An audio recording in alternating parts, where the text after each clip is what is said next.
How did it end up back here? There's a tape inside. Might as well see what's on it. The Blair Witch game could have easily been a lame video game tie-in or jump scare walking simulator.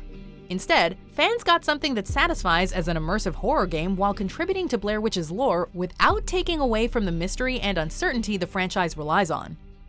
You play as Ellis, some guy who doesn't matter because the real hero of the story is his dog Bullet, a good boy who can do no wrong. Yeah, good boy.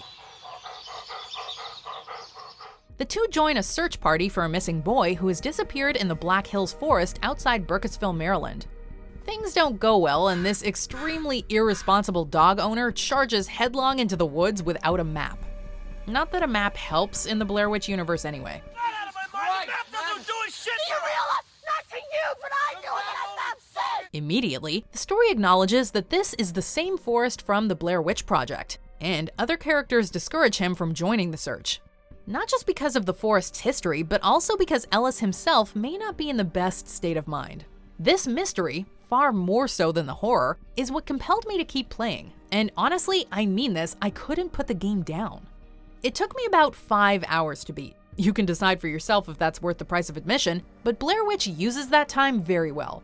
The game moves along quickly, with new developments in the mystery constantly coming to the surface. I, of course, won't spoil any of the story or its revelations here, but suffice it to say, I was personally very happy and content with where it all goes. You definitely do not need to have seen the movie to enjoy this game, but if you have seen the 1999 film that the game is based on, you'll appreciate how developer Bloober Team has incorporated more than just the film's setting into the gameplay. Great. First it's witches and curses, and now what? A commando? In the film, the characters can't escape the forest, and in a supernatural way, circle back to the same spot no matter what direction they go in. The game takes that same idea and uses it to not only generate fear and uncertainty in the player, but also to make sure they haven't missed something important without relying on an invisible wall or voiceover telling them to turn back. No, it's not possible. We took a different path. In fact, the forest is a lot more open and less pathy than I expected it to be. So I was never even sure if I'd accidentally circled back to an old spot because I'm a dumbass or if the game was intentionally messing with me. And that right there is what you want in a horror game.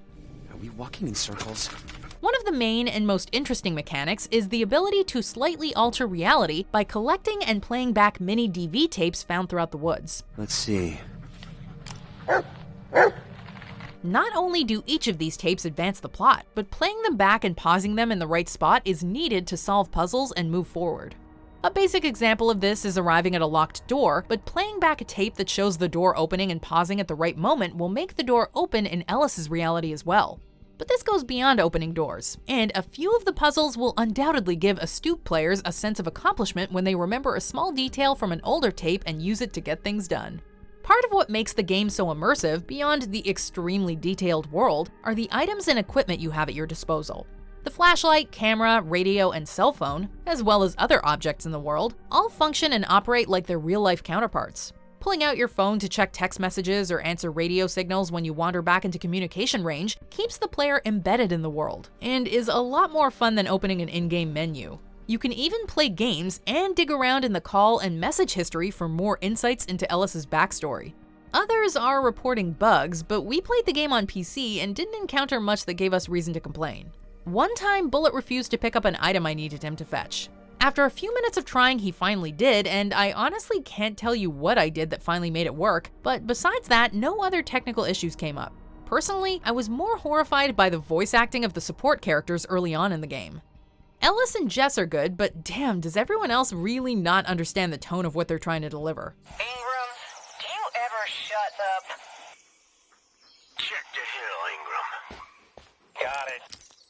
Another small complaint I had was that because the game gives you a little bit of freedom in how the story is delivered, some moments can feel out of place.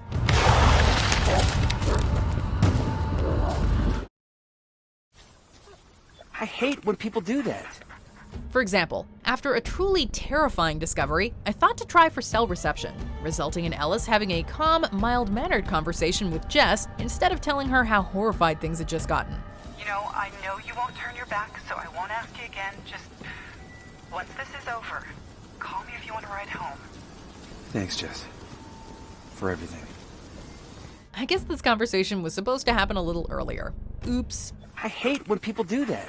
I admit that I had very different expectations going into the Blair Witch video game, and I honestly enjoyed every minute of my romp through the Black Hills Forest. Subpar voice acting and awkward story moments were completely overshadowed by the gorgeous visuals and compelling narrative. The overall experience was relatively short, but none of it felt padded or repetitive. This game is definitely the best contribution to the Blair Witch franchise since the film was first released. The horror franchise is ironically bright in Bloober Team's hands. Come on, Bullet. Let's go find this kid.